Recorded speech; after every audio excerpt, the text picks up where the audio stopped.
राधे राधे। भक्तों, सरयू तट साक्षात जैसे भक्ति का तट है, भगवान के धाम का ही तट है। प्रभु के धाम में प्रवेश करने का जैसे मुख्य द्वार है। और उसी सरयू तट पर विराजमान हैं श्री राम हर्षण दास जी महाराज, जो सरयू स्नान करके बैठे हैं, जप कर रहे हैं और देख रहे हैं कि सरयू के जल में बड़े बड़े कच्छप चल रहे हैं। लोग उनको कुछ कुछ खिला रहे हैं कच्छपों को। और मयूर, पूरे परिवार सहित मयूरियां, मयूर के बच्चे अयोध्या में वृक्षों पर कहीं सरयू जी के किनारे चल रहे हैं और उनकी आवाज जो की का ध्वनि होती है मयूरों की, वो गूंज रही है। भक्त लोग भजन कर रहे हैं, पाठ कर रहे हैं, ध्यान कर रहे हैं। बड़ा सुंदर दृश्य था वो दृश्य। राम हर्षण दास जी बड़े प्रेम से देख रहे हैं सरयू मैया का और धाम की महिमा को विचार करके धाम को प्रणाम कर रहे हैं। ऐसे सुंदर दृश्य को दर्शन करते हुए राम हर्षण दास जी भजन में लीन हैं, प्रेमाश्रु नयनों में छाए हुए हैं और कह रहे हैं, प्रभु कितनी कृपा है, आज आपने अपने धाम में बुला ही लिया मुझको। इतना प्रेम उमड़ा, इतना प्रेम उमड़ा कि लगता था कि अब राम जी के दर्शन के बिना जीवन बेकार है। और कहने लगे कि प्रभु अपने धाम में बुलाए हो, लेकिन आप तो दिखलाई नहीं पड़ रहे हो कहीं। सरयू मैया, मुझे राम जी का दर्शन करा दे, नहीं तो फिर मैं अपने शरीर को रखकर क्या करूंगा। और जब राम जी नहीं दिखलाई पड़े हैं तो वह सरयू के जल में प्रवेश करना शुरू कर दिया और दृढ़ निश्चयी राम हर्षण दास जी सरयू की धारा में धीरे धीरे धीरे धीरे आगे बढ़ने लगे।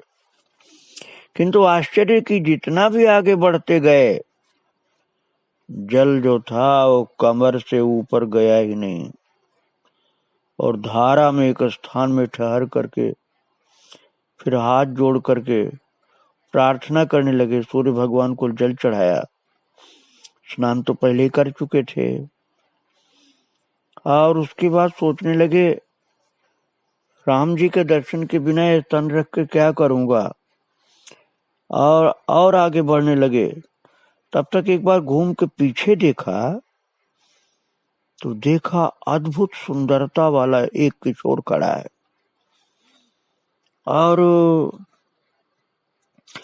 पीत परिधान पहने हुए वो किशोर विशाल नेत्रों वाला, अत्यधिक सुंदर मुस्कान वाला, जैसे हमारे मन को खींचे जा रहा है।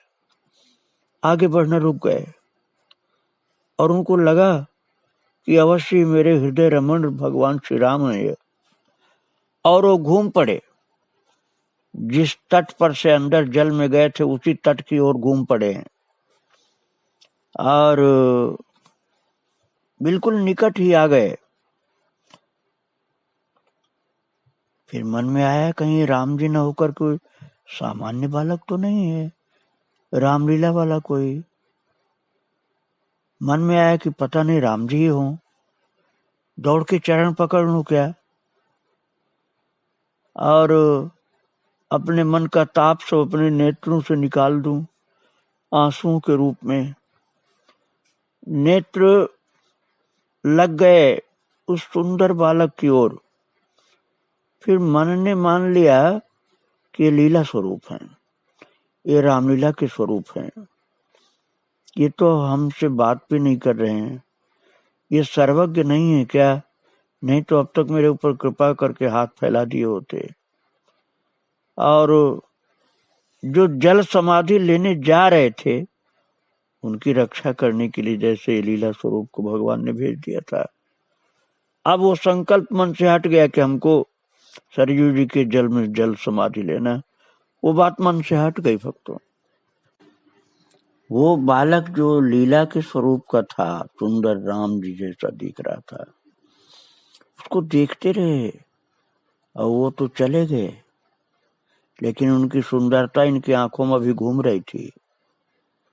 अब वो मरने की बात तो मन से हट चुकी थी, इसलिए सरयू मैया को प्रणाम करके जब एकाग्रता थोड़ी सी हटी उस बालक से, तो वहां से किसी संत से पूछ करके एक दिशा में चल पड़े और चलते जा रहे हैं अयोध्या जी में प्रमोद वन में। रघुनाथ कुंज नामक आश्रम के समीप पहुंचे और आश्रम के द्वार में जहां से आए थे पौड़ी सतना से, वहां का कोई था, उसने पहचान लिया रामहर्षण दास जी को। और रामहर्षण दास जी पहले रामलीला में राम बनते थे। तो वो व्यक्ति जो पौड़ी वाला था, उसने कहा, अरे राम जी आप यहाँ, आप कब आ गए, किसके साथ आए? और संत के वाक्य ने भावलोक से इनको नीचे उतारा।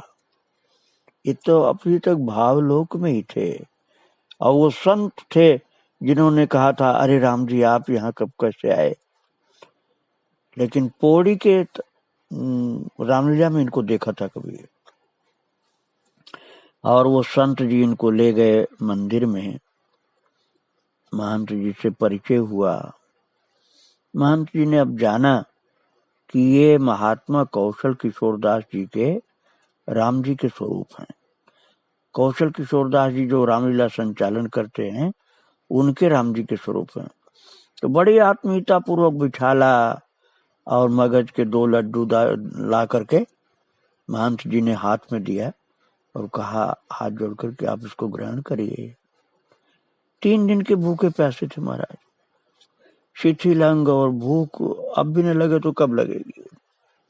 लड्डू बड़े प्रेम से पाया, जल पिया। भक्तों, अब तो मन में यही था कि हमें सरयू मैया का स्नान मिलेगा, राम जी का दर्शन मिलेगा, अयोध्या जी में रहना है। बहुत भाव से अयोध्या का सेवन करने लगे महाराज। दर्शन करते करते रघुनाथ कुंज से तुलसी चौरा पहुंचे और चबूतरा पर गोस्वामी जी का एक सुंदर स्वरूप, जहां पर संवत 1631 में रामचरितमानस की रचना की थी, उसी चबूतरे पर बैठ करके थोड़ी देर तक मानस पाठ करते रहे। और पहले से भी मानस पाठ हो रहा था, फिर वो बैठ करके पाठ सुनते रहे, फिर करते रहे। तुलसी चौरा का दर्शन करके हृदय श्रद्धा से नत हो गया और याद आया कि 400 वर्ष पुराना संत का चबूतरा, और यहीं पर मानस की रचना हुई थी। बहुत प्रेम से फिर हनुमानगढ़ी गए, दर्शन किया और हनुमान जी से प्रार्थना किया कि मुझे राम जी का दर्शन चाहिए प्रभु, मैं अयोध्या जी आया हूँ राम जी का दर्शन करने के लिए। हनुमान जी के चरणों में साष्टांग पढ़ करके नेत्रों से प्रेमाश्रु विसर्जन किया। इसके बाद भक्तों रामहर्षण दास जी गए कनक भवन और वहां का सुंदर दृश्य देखा, हरियाली देखा। अशोक वृक्ष का दर्शन करते हुए सीढ़ियां चढ़ते हुए कनक भवन में प्रविष्ट हुए। ये कनक भवन बिहारी जी का प्रथम दर्शन था और ये प्रथम दर्शन ही बिहवल बना दिया इनको। इस प्रथम दर्शन ने ही एक जादू सा कर दिया। उस समय की उनकी आंतरिक अनुभूतियों को कौन जान सकता है भक्तों। और प्रेम विभोर श्री सीताराम जी का कनक भवन बिहारिणी का दर्शन करके प्रेम विभोर रामहर्षण दास जी के नैनों से आंसू की धार चालू हो गई। और महल बिहारी जो थे, जो बड़े स्वरूप हैं, कनक भवन बिहारी जो बड़े वाले हैं, उनको महल बिहारी कहा जाता है। तो महल विहारी में उस दिन उन्होंने वो छवि देखा जो प्रातः काल सरयू तट में दिखे किशोर की ही गौरमुख छवि का बिल्कुल बराबर दर्शन था। जो रामलीला के स्वरूप का दर्शन किया था सरयू मैया के तट पर, बिल्कुल वही स्वरूप कनक भवन में विराजमान महल विहारी में दिखलाई पड़ रहा था। बहुत अपने मन को झकझोरा कि ये वही है क्या है। तब तक पुजारी जी ने पुष्पमाल दिया, प्रसाद दिया और सोचने लगे कि ये तो वो तो रामलीला वाले कोई थे और कनक भवन बिहारी जो महल बिहारी हैं इनकी छवि वही दिखलाई पड़ रही। तो क्या यही आज हमको दर्शन दे दिए वहां रामलीला के स्वरूप बन करके। आनंद से हृदय भर गया भक्तों। और अब तो श्री अयोध्या धाम में नित्यपुरी अयोध्यापुरी वहां विराजमान है। प्रातः 3 बजे ही मंगलमय श्री सीताराम नाम की ध्वनि सुनाई पड़ने लगी। संतगण श्री सरयू स्नान के लिए चलने लगे और बाल वैष्णव श्री रामहर्षण दास जी महाराज जागे, नित्य का कुछ ध्यान किया और चल पड़े सरयू स्नान के लिए। संतों के साथ आज कौशल्या घाट पर स्नान किया। इसके पश्चात एक एक दिन एक एक घाट पर कई घाट, ऋणमोचन घाट, पापमोचन घाट, गोला घाट, सहस्त्र घाट, नया घाट, वासुदेव घाट, जानकी घाट, राम घाट, इन सब पर रोजाना एक एक करके एक एक घाट पर जाते थे। भक्तों ये अयोध्या दिव्य भूमि है, जैसे श्री वृंदावन धाम है ऐसे अयोध्या धाम है। अयोध्या राघवेंद्र के साथ ही अदृश्य हो गई ऐसा लोग कहते हैं, लेकिन महाराज अदृश्य हुई नहीं थी, वहां के जीव अदृश्य हुए थे। पूरी तो वही है आज भी। जो ठाकुर जी के साथ दिव्य जीव आए थे भगवत धाम के, वो सब के सब भगवान राम जी जब अदृश्य हुए थे तो जीव भी अदृश्य हो गए। लेकिन पूरी तो वही है, जीव वो नहीं है। जीव तो भगवान के धाम चले गए, किंतु पूरी तो वही है। भगवान राम जी के चरण रज विराजमान आज भी हैं वहां। इसलिए भक्त लोग, संत लोग भाव विभोर हो जाते हैं। वर्तमान पुरी जो है, आज से 2000 वर्ष पूर्व विक्रमादित्य महाराज ने जिस स्वरूप में उसको रचा था, वही बहुत कुछ है, थोड़ा थोड़ा बदला है।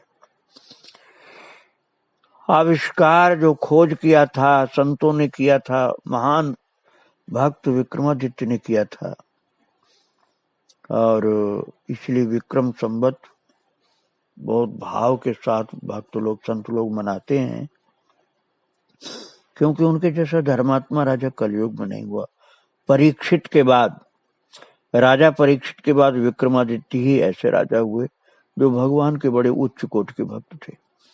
इसलिए अयोध्या नित्यपुरी है और समय समय पर उसकी महिमा लोग जान पाते हैं। तो विक्रमादित्य ने इस महिमा को समझा था और लोगों को समझ में आवे इसलिए उसका खूब परिष्कार किया था, जीर्णोद्धार किया था। आज हम इस बात को भले न समझ पाए, लेकिन उनकी कृपा है उन भक्तराज विक्रमादित्य की, जो हम अयोध्या का वर्तमान स्वरूप देख पा रहे हैं।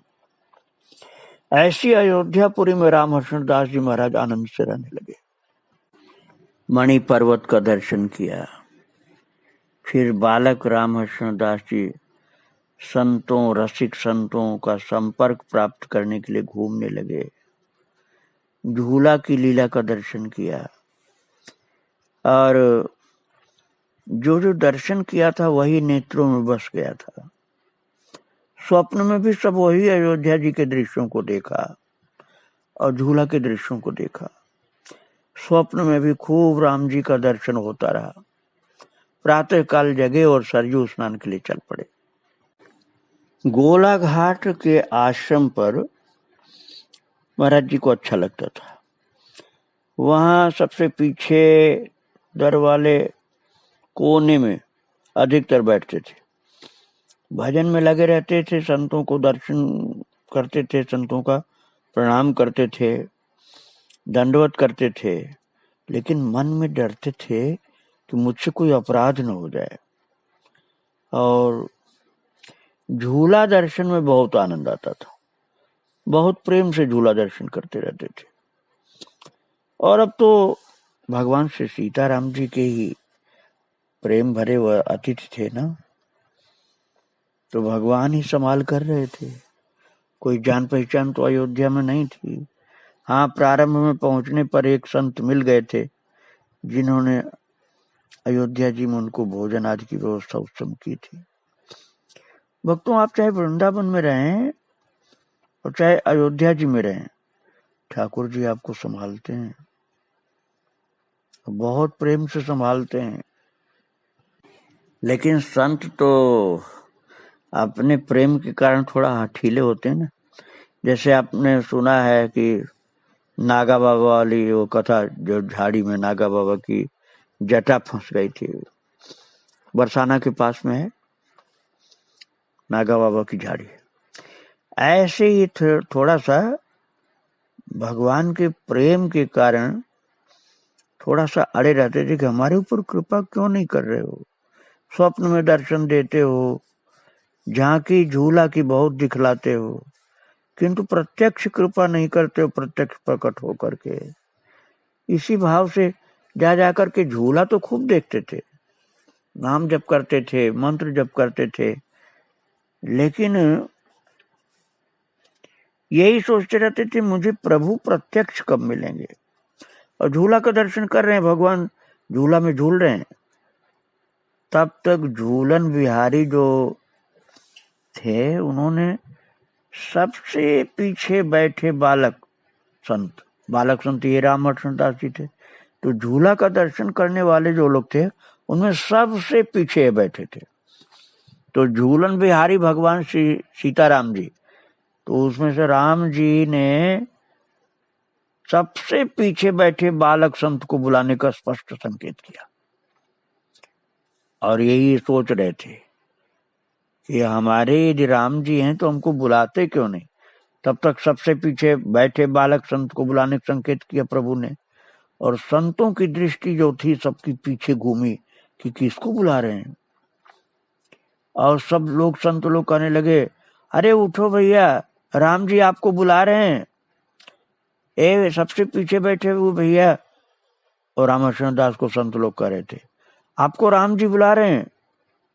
और तब उठ करके रामकृष्ण दास जी झूलन के पास आए और साष्टांग प्रणाम किया कि प्रभु ने मुझको बुलाया। मैं मन में सोच ही रहा था, तब तक बुला लिया प्रभु ने। और भाव विभोर हो करके साष्टांग पड़े रहे।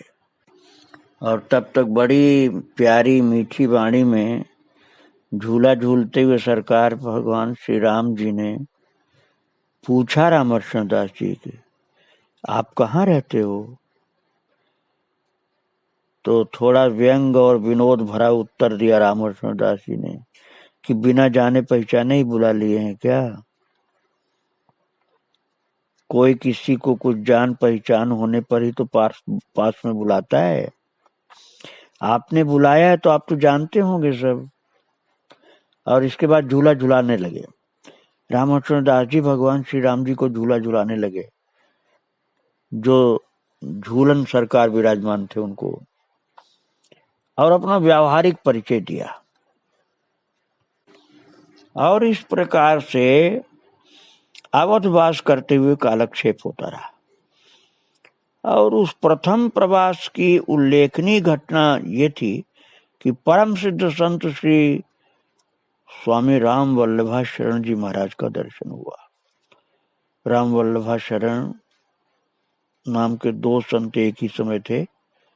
एक का निवास गोलाघाट मोहल्ले में था, श्रृंगार रस उपासक थे।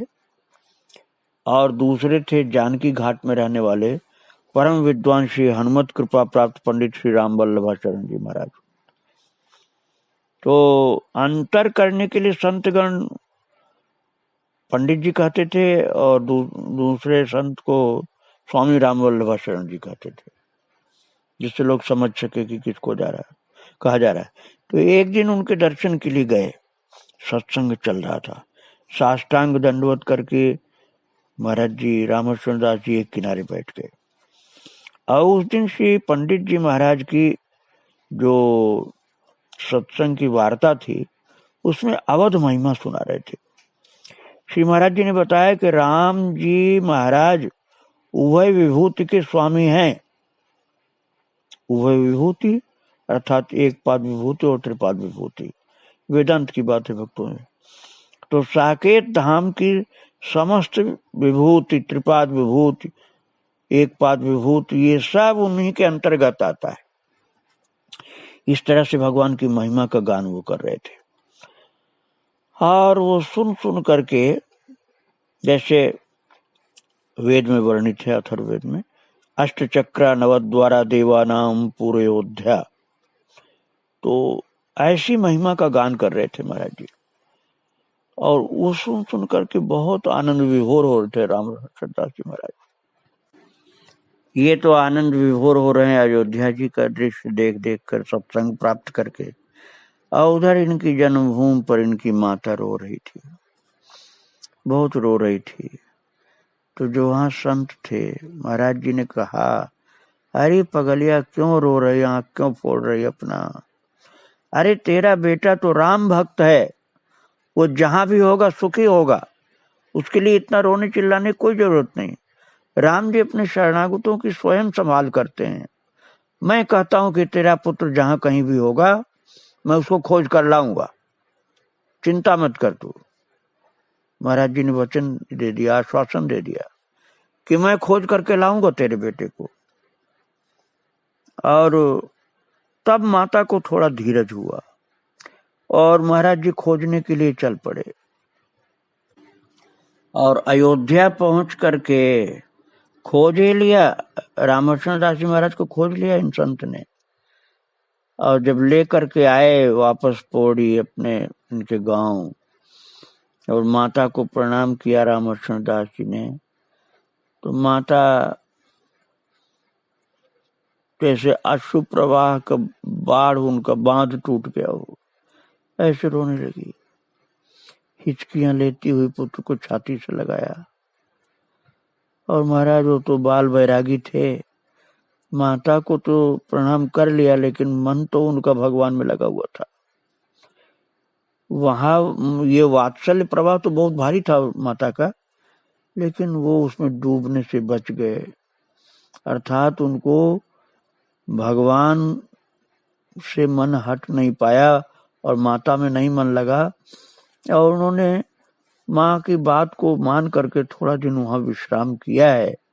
लेकिन वो गांव में रहने के लिए थोड़े आए थे, वो तो अयोध्या जी मन लगा था। अयोध्या जी बाद में जाते हैं, किंतु मैं भी उनके चरणों में प्रणाम करके यहीं विराम दे रहा हूँ भक्तों। आगे का चरित्र फिर सुनाऊंगा आपको।